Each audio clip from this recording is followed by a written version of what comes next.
Happy Wednesday. Happy Wednesday. Happy Wednesday. How are you? Let's try again, yeah. I bought an oven. I finally can cook food. You finally can make pizzas. Show what you bought. What a shame. What a shame of you, Luktaraka. Look, don't judge me. Pre-cooked pizza. 3 years. Could be worse. It could be frozen. Yeah, look at that. Oh my God. Oh my. This is, yeah, all right, look. What are you going to pair with that? The rest of this wine. Yeah. It's much more expensive, the wine, than the pizza. It definitely is. So I like cooking, but my flat didn't have an oven, which is sometimes quite common in small Spanish flats, which is very annoying. But I finally managed to get one of these tabletop convection ovens. So tonight I'm going to have a ridiculous cheap supermarket pizza. I'm going to add some things. I have to say, those pizzas are... It could be worse. It could be worse. It could be worse. It could be better. It could be worse. But you know when you can't be bothered. I have to share with you my pizza dough recipe, which is super simple. You think I now have no space to do anything? You don't have to do anything. You just have to mix the ingredients I'm gonna tell you, and the nature is gonna do the rest. All right. I'll start with the Carrefour one. Hello, Kevin. Hello, Pablo. Hi, welcome to Fun with Wines. Fun with Wines. So, as per usual, before we begin drinking this lovely bottle of wine, we have to mention that there is a prize this month available if you do the simple task of just taking a photo of your taste. And that price is a really good price. This is one of our favourite wines. We mention it obviously every time we do the tastings. This is Clio. And Clio is a big, boozy, sexy beast from his part of the country, from Murcia. It's very well rated. In Vivino, it's a 4.7, something like that. Is it? That's insane. 4.6, 4.7. And the reason we thought we'd put this wine on, we talk about it quite a lot. And also, there's very, very small vintages for this wine, to the point when we as a buyer only are offered 1 or 2 cases at different times. So we thought, given that we always talk about it, and we want some of you to try it, or one of you, I suppose, to try it, this is going to be this month's prize. So all you have to do is today, or any of the tastings from our box, take a photo of it. How's it doing? So 4.5. 4.5. Yes, that's very good. I love the rubbish photo they have for Jumilla. Yeah. Like some random... Yeah, it sounds like Scandinavian houses in a desert. Rio de Janeiro favelas. The slums of Jumilla. So yes, take a photo of it. If we see it, so upload it to your Facebook, to your Instagram, to your OnlyFans page, to your Pornhub account, your childhood school forum, whatever. As long as we see it, we'll put your name down, and at the start of next month, as usual, we'll draw a name out of the electronic hat, and one of you might be good. If you don't do it, we'll drink it. So in front of you. In front of you. We will do the drinking clear special. You do like this, you go. You do that kind of one. So yeah. Thank you very much. So thank you very much. Thank you very much. What are we drinking today, Mr. Madrid? Today we are back to the Pago concept. Very elegant, sexy wine. Hacienda de Arínzano. Pago de Arínzano is this one. If you check your maps, it's marked in the map in the north of the Navarra area, with a number 3 in the circle. It's a circle with a number 3 inside. That is VP Pago de Arínzano. And it's right in the north of the Navarra wine region, which is it's big. It's not a small wine region. It's quite a chunky one, Navarra. Yeah. And that sound. Now, this one was actually interesting because it was one of our first podcasts was this wine, but we didn't remember it. As in, we forgot. The problem is, it's hard to find these Vinos de Pago, so sometimes we try them and go, oh my God, it's so good. But because they're not as obvious as Rioja and stuff, And it wasn't until, I think it's a distributor called Varma who brings us some lovely wines. He came in one day and was like, look, I want you to try this. And I was like, this wine's so good, it's so great. And then he told me the price and I was like, oh, okay.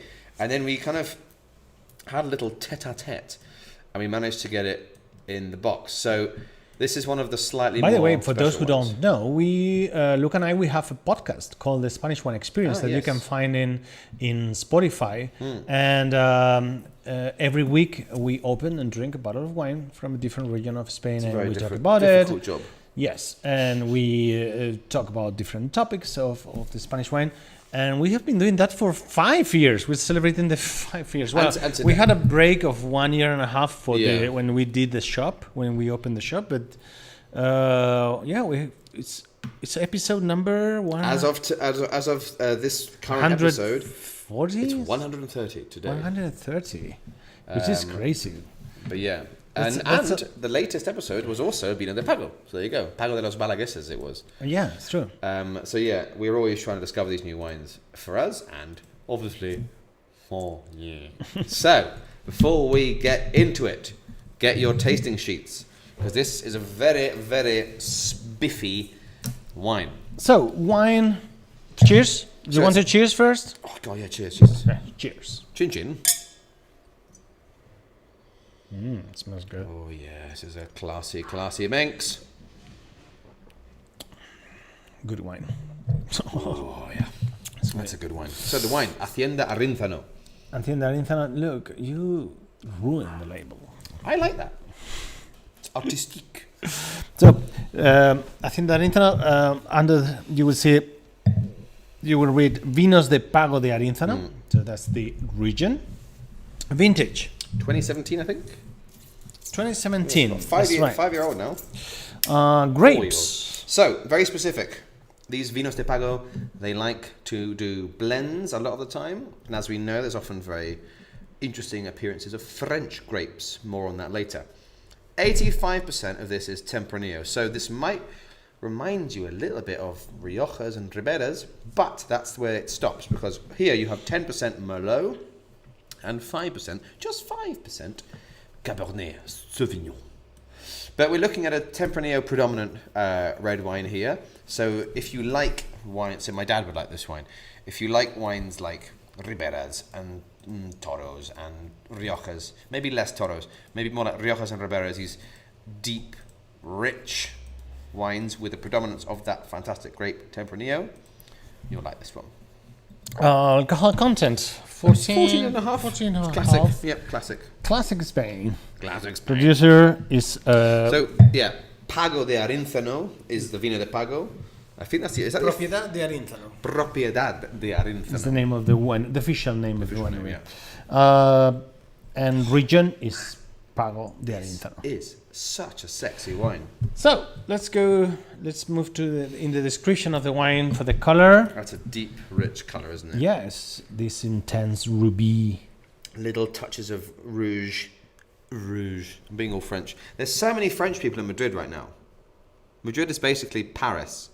Yes, we have had 4 French today in the tasting. Are they here in the French? show. The first, not these 2 last girls. The first 4 were from France, from Paris. Are they nice? Really nice, very well educated French.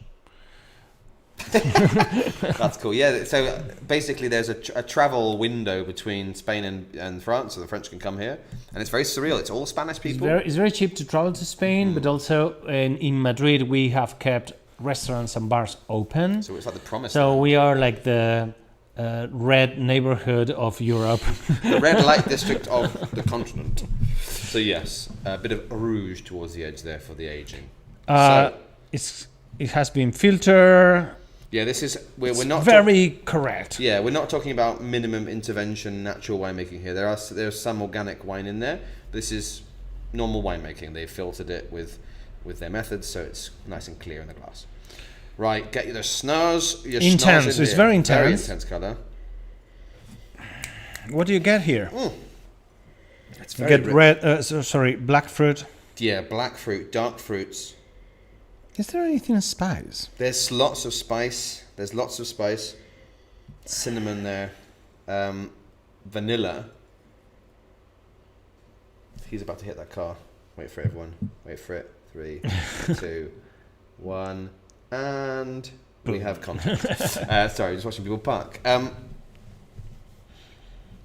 There's also something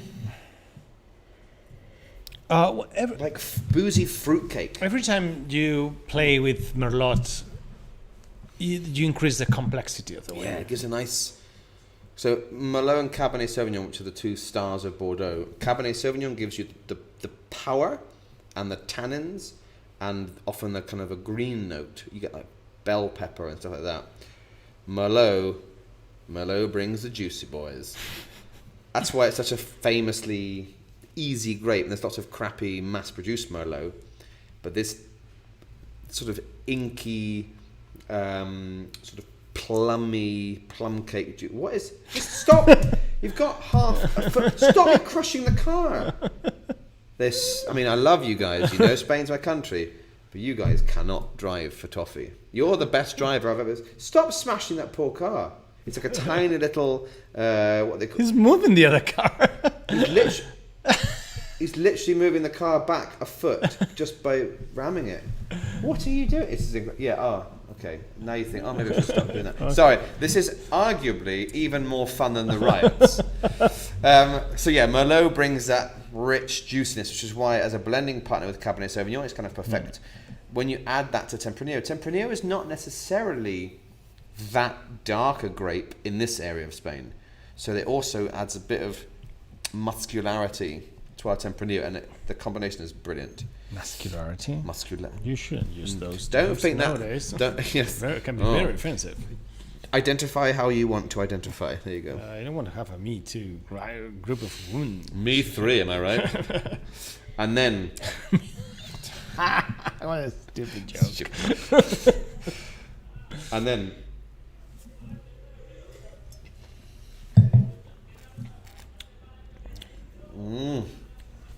But it's something... So nice. Do you notice there's almost like a touch of sweet fruit there? Exactly, yeah. There was I was listening. Well, we were lucky to be sent a video by the guy, and he says something about like crema de pastelería, like a sweet kind of creamy sweetness to the end of it. It's not overly heavy.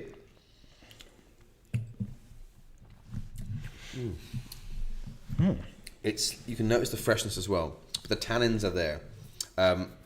This is, like we often say, it's even floral. There is a little bit, isn't there? But like we often say about these Vino de Pago wines, they might not be, again, Roque will talk about Vino de Pago in a minute. They're not maybe the sexiest, modern, wow, cool, where? Yeah, always more classic. They're very classic, but they're very elegant. They're always very elegant wines. I don't know. So yes, now... Pairing. Pizza. Okay, buy a cooking book of Navarra cuisine. Yeah. Open wherever you want the book, and it's gonna pair it. Navarran cuisine is quite cool, isn't it? Lots of beans and chorizo and the pimientos de piquillo. I'm gonna put those on my pizza tonight. Stop tuning. I've got to make it a bit better. I've got to make it a little bit better. When I think of Navarra and Rioja, I think of... And it's also this land of pinchos as well. But it's like... I see if you understand. It's like red flavors. Yeah. And a lot of paprika. They use a lot of pimenton in their dishes. Is that alubias de Tolosa? Is that Navarra? Or is that... I think so. Like, I think I've had this with my parents on a trip. It's like beautiful, rich bean and chorizo stew. Oh, I'm getting hungry. I want my pizza. They have amazing charcuterie. They have good fish because of the proximity to the Basque country. La trucha a la navarreña or something, right? Navarran trout. Yeah. And they work as well a lot of the bacalao. Yeah. So I mean, it's gastronomically, it's complete. Amazing. Yeah. It's amazing. And do you want to know something funny about Navarra? There's a book called the Codex Calixtinus, which is the very first pilgrim book of the Camino. It was stolen. Say again? It was stolen. What was? Códice Calixtino. By who? I will tell you later. Oh, interesting. But they do not speak very well of Navarran people, Navarran men. They say basically they will poison the water and have sex with your women and your mulas and your mules. So Navarra's changed. But yeah, historically an interesting reputation. So yeah, I mean it's an amazing land. If you don't know Spain, if you haven't been in Spain, go to Navarra and get lost there. Yeah. It's, Go to Pamplona, rent a car. Olite. Olite is great. Yeah. But Pamplona, the running of the bulls, You're obsessed with the bulls, aren't you? I'm obsessed with the running of the bulls because I have never felt a town celebrating the parties with such an unified atmosphere. Wow. It's cool. But it's also very international. 50% of those people were Americans. Drunk Americans and drunk Australians. Australia, for their young people, they have these routes that take young Australians around Europe to different fiestas and points of interest. And the running of the bulls in Pamplona at the start of July is one of the stops. So now I was there in the main square, there's just loads of young Australians being like, yeah, this wine's bloody delicious, and covering themselves in wine. And I'm like, I'm trying to document this for my Facebook. It was ridiculous. But yeah. Well, yeah, in 2012, that Códice Calistino was stolen. It was recovered by the police, but it was stolen from the Cathedral of Santiago de Compostela by someone, I don't know. By a Navarran man. No. But yeah, what it was. I didn't know that. Was recovered, yeah. I'm sure I put that in my book. I'm sure I've forgotten it. And then the glass, get a nice big bowl glass. Yeah, This 16, 17 degrees. Yeah. The perfect temperature. The price. This is where we get to the why you're so lucky if you have this. We're talking about 17 euros something here. Yeah. This is a more top wine. Now, before we do it, should we show the video maybe first? Yeah. Obviously, as usual, we'll talk about the grapes, the bodega, but Julien. So you know you're in good hands when there's a French man in charge. He sent us a really lovely video. Of course, for those of you who don't speak Spanish right now, I will recap a little bit. But yeah, take it away, Julien. Buenos días, soy Julien Schell del equipo técnico de propiedad de Arínzano y hoy tengo el gran placer de presentar para Madrid Darracot nuestro Hacienda de Arínzano Tinto. Propiedad de Arínzano es una de las 20 bodegas denominación de origen pago que existen al día de hoy en España. Es decir, que nuestra finca es nuestra propia denominación de origen y nuestros vinos salen bajo la denominación de origen pago de Arínzano. Lo debemos a que nuestra finca se ubica al pie de la Sierra de Urbasa y Andía, últimos relieves pirenaicos a unos 30 kilómetros al norte de Logroño, y el río Ega, afluente del Ebro, atraviesa la finca por el medio. El río aporta un microclima más fresco que en los vinos se va a traducir por más frescura y más fruta. La Hacienda de Arínzano Tinto es un fiel retrato de la identidad Arínzano, siendo un fino asemblaje de las 3 cepas tintas que tenemos en la finca, 85% tempranillo, domina el tempranillo como la cepa por excelencia de la región, 10% merlot, que debemos a suelos parecidos a Pomerol, a Saint-Emilion o al Banco Derecho de Bordeaux, que fueron formados por el río Ega, suelos muy arcillosos, y 5% de Cabernet Sauvignon, que va a permitir aportar un poco más de potencia. Vamos a catar el vino.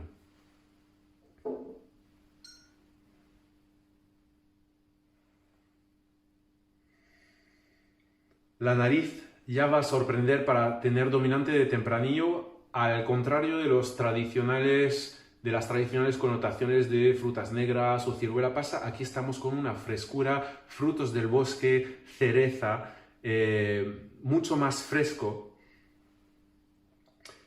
La crianza, 14 meses de madera francesa, primer y segundo uso, va a aportar un pelín de vainilla y unas notas un poco más finas de canela y café tostado que ya van diciendo que los taninos tienen muy buena integración.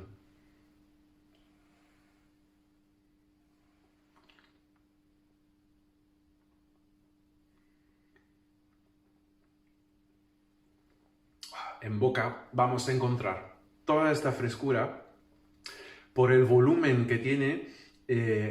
Este pelín de vainilla que teníamos en nariz se convierte prácticamente en crema pastelera y otra vez taninos muy bien integrados que dan una persistencia increíble y que nos va diciendo que es un vino con también gran potencial de evolución en botella. Es realmente una combinación sorprendente de potencia y de elegancia que refleja perfectamente la identidad del pago de Arínzano. Muchas gracias, Madrid Darracot.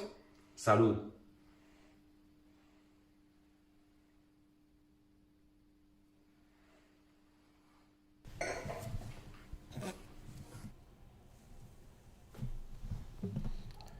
Merci, Julien. Merci. Hello. I like the quick. Oh, turn the Julian. camera off. That was, if you speak Spanish, that was like content. Hashtag great content. So I'm just going to quickly recap, and also obviously we'll show you some photos of the winery.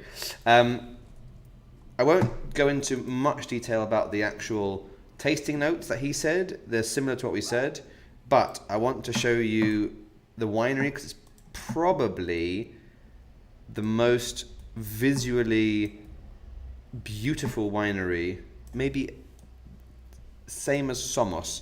Somos was modern. This place is amazing. So this winery, the property dates back from 1055.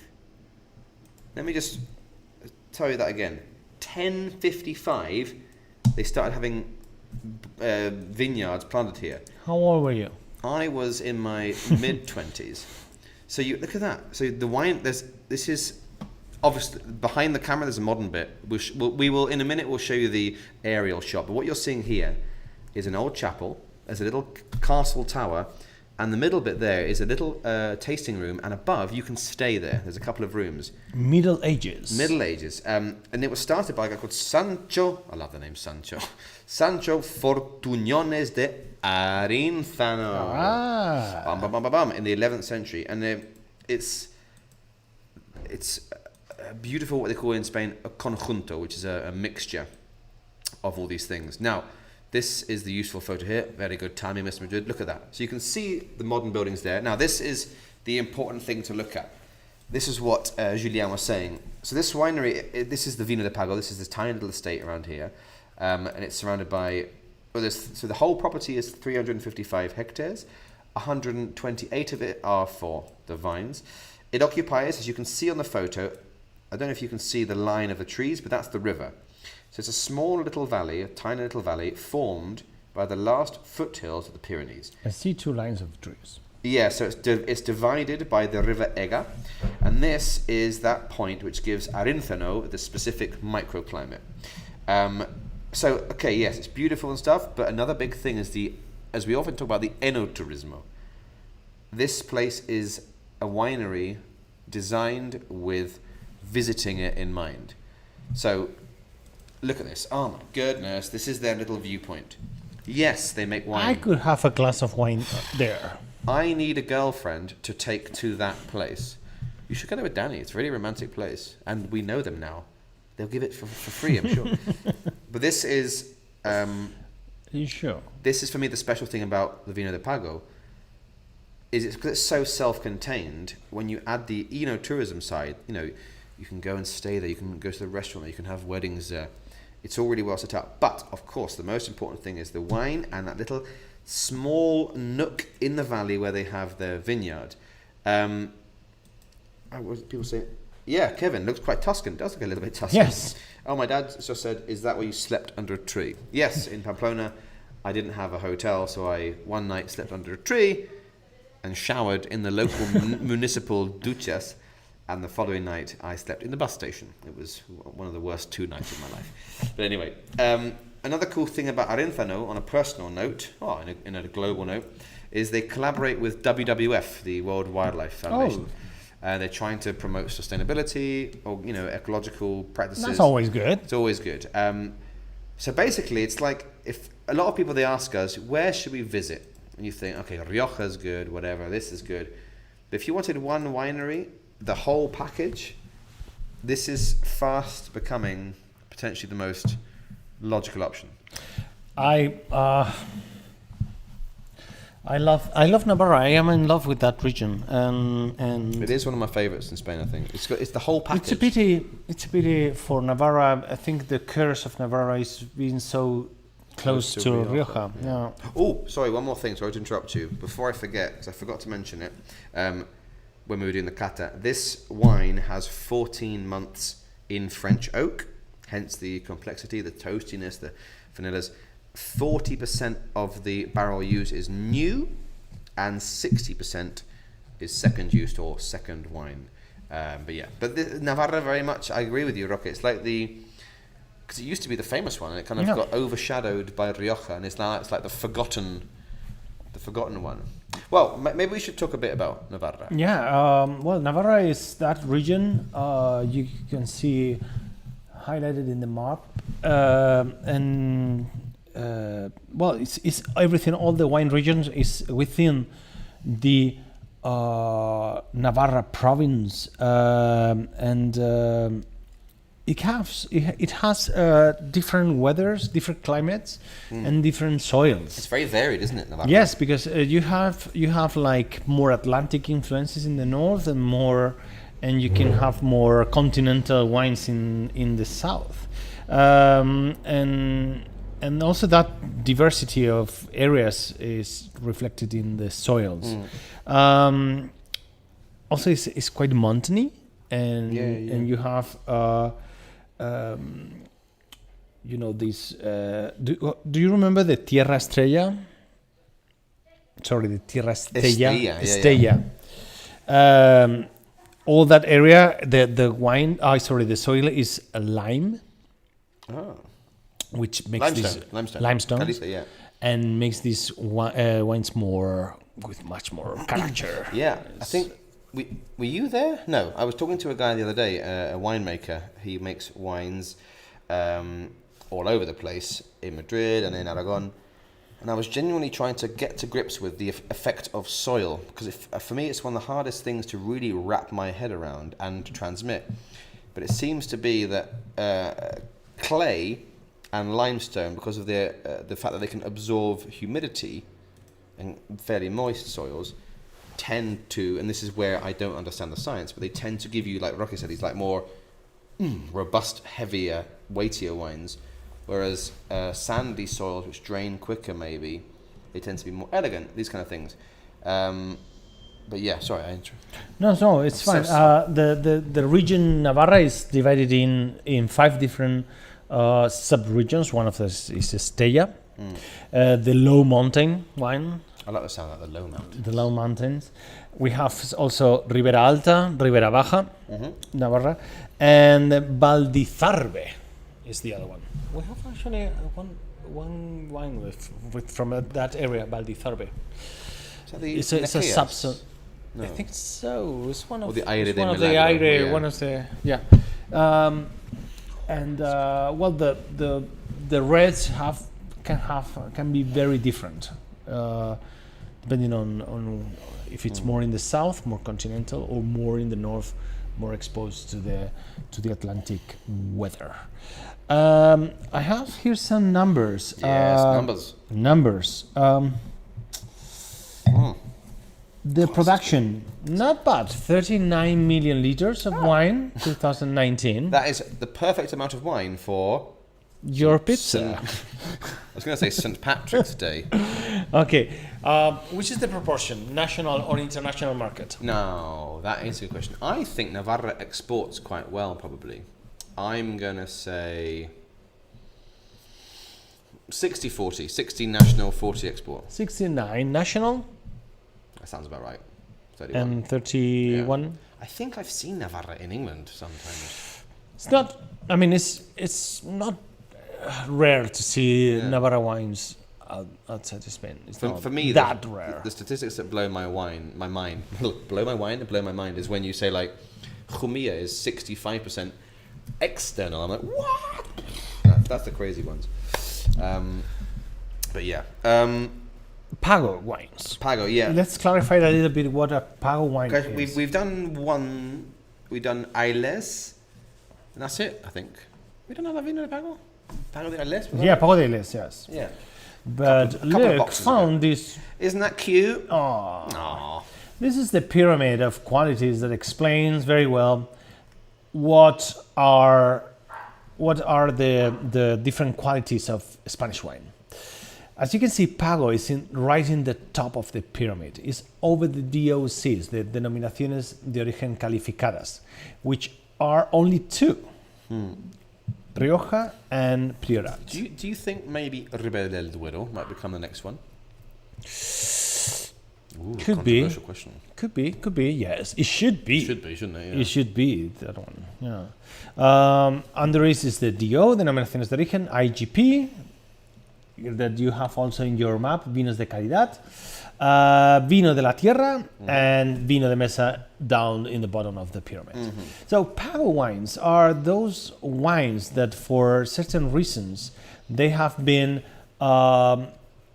recognized as a special wines.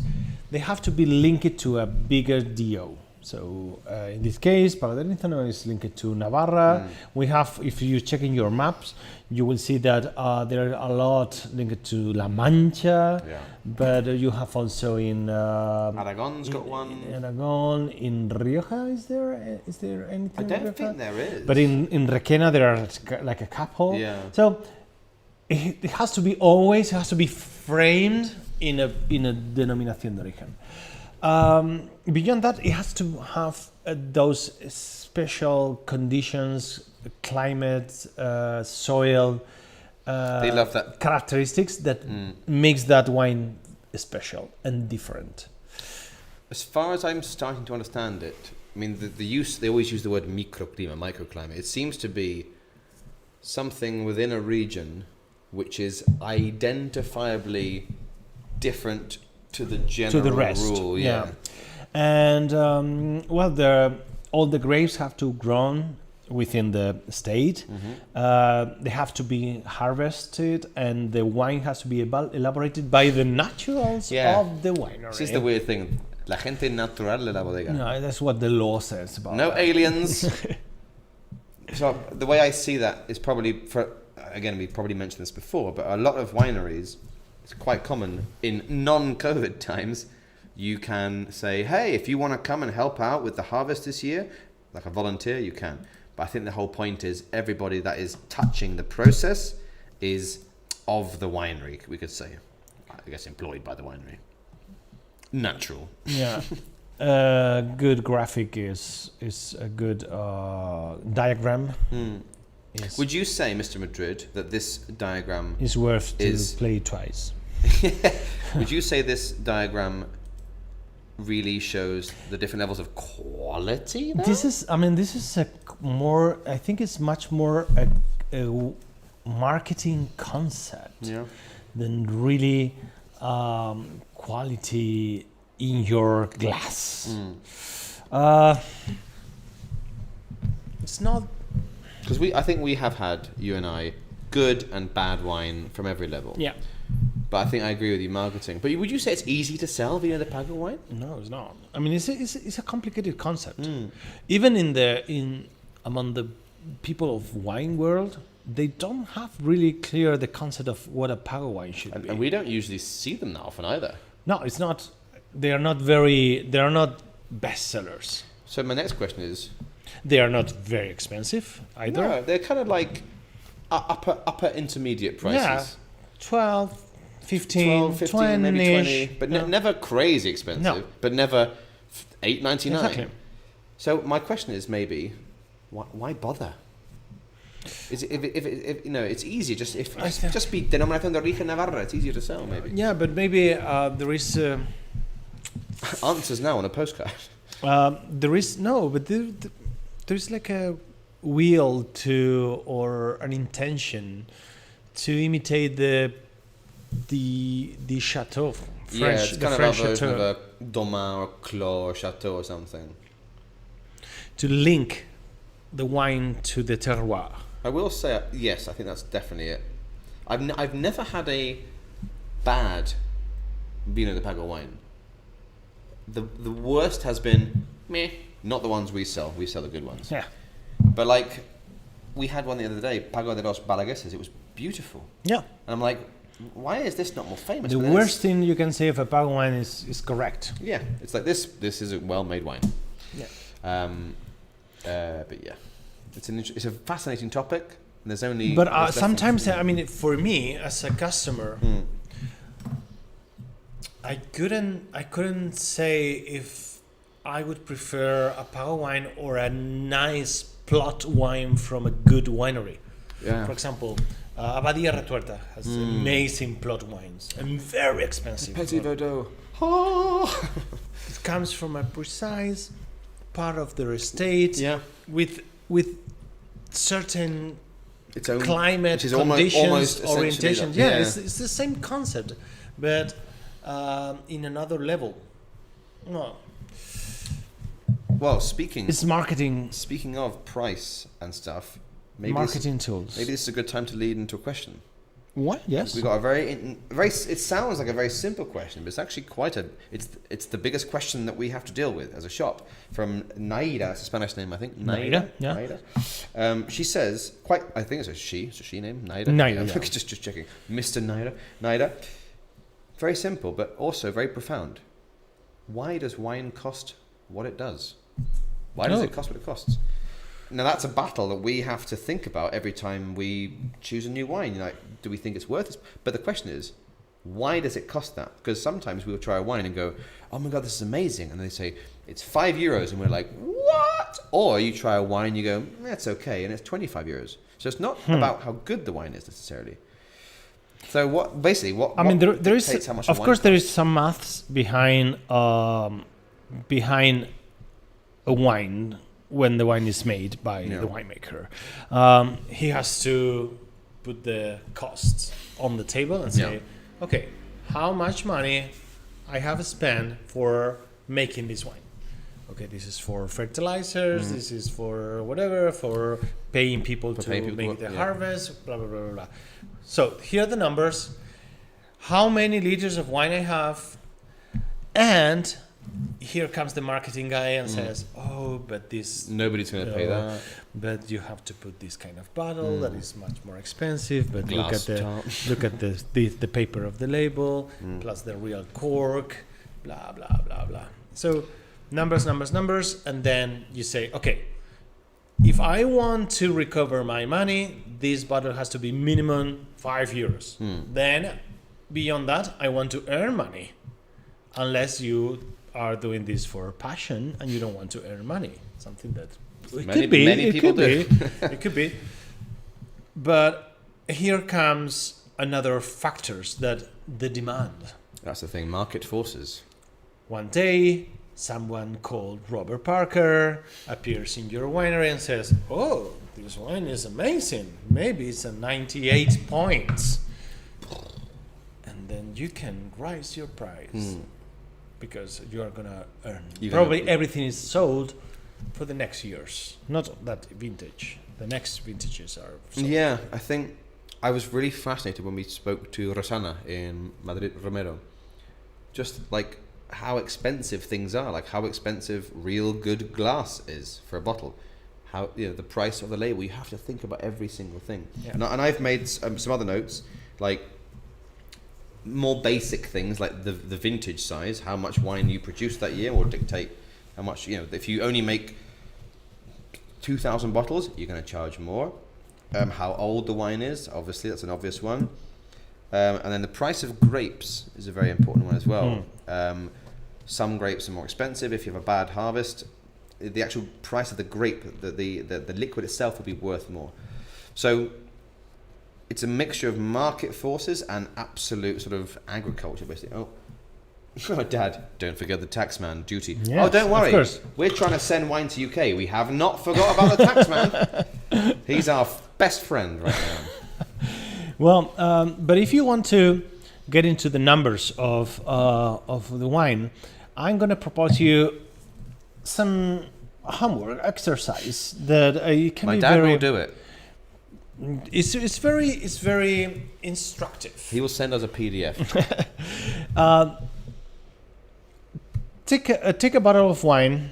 You don't need to buy it. Yes. Check a bottle of wine you like in the supermarket, and check the price. Okay, consider, I mean, first of all, take out the VAT tax on the alcohol tax if you have it. We don't have it in Spain, but probably you have a 3%, 5%, I don't know, which is the alcohol tax of your country. Remove that, the VAT and all the taxes. Thank you, Mr. Darakat. Taxes. Of the remaining amount of, consider the seller will have from 20, 30, sometimes a little bit more, but normally 30, 25% of the benefit of the price it goes to the seller. The rest of the price goes to the distributor. The distributor will keep like a 10, 15%. The rest goes to the producer. Okay, from that amount, take out the price of the bottle, the label, the cork. And the thing that covers the cork. Yes, that can be wax or can be estaño and foil. tin Foil, yeah. Aluminium foil, probably. Okay, then remove that. We have the wine. We have to make the wine. Consider the price of barrels, the Workers. fermentation tanks, all the machines you need for making that, the price of the electricity of keeping the temperature of the fermentation tanks, blah, blah, blah. It's insane. Okay. I haven't finished. Remove that. Now, let's go and pay the guys to make the harvest. Okay, remove that. Then you have to pay all the fertilizers, everything you need, or if you have a plague of any insect that year, you have to buy things whatever. Insecticides and pesticides. The money of growing grapes. The rest is your benefit. Enjoy that centime. Cheers. Yeah, I mean, what they do say, what's the make your numbers. Yeah, it's insane. I mean, they always say, like, if you want to lose money fast, set up a winery.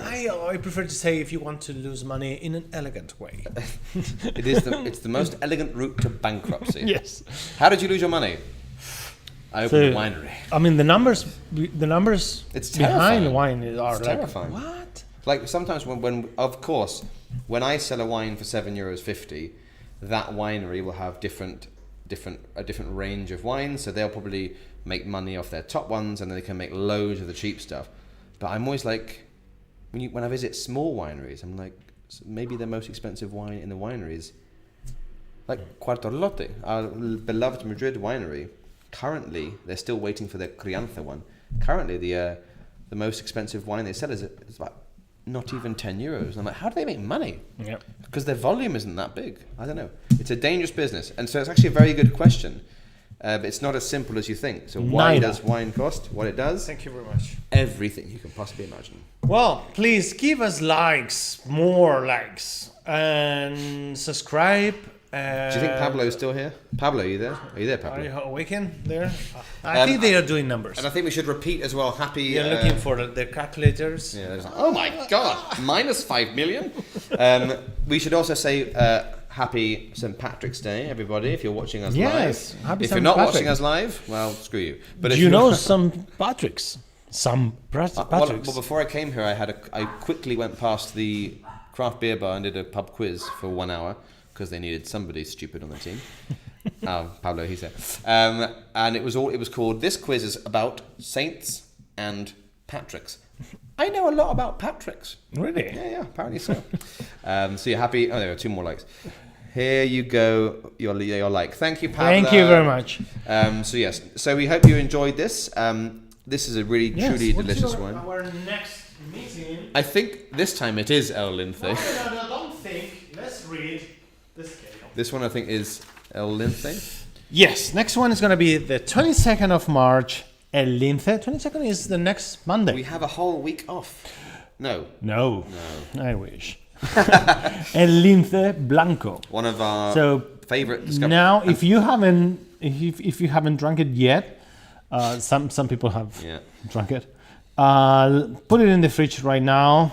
El Lince for next Monday. This white wine is the wine that made Pablo's eyes roll back in his head. It's a really good wine. And because of my earlier there you go. But yeah. So we will look forward to seeing you on Monday. Enjoy your weekend. Drink heartily. And we hope you enjoyed this wonderful Bean in the Bag of Wine. And come to the shop and buy wine. Please do. Or just buy online. Well, cheers, everybody. Stay safe. Stay... Get vaccinated. if you are lucky. Bye. Cheers.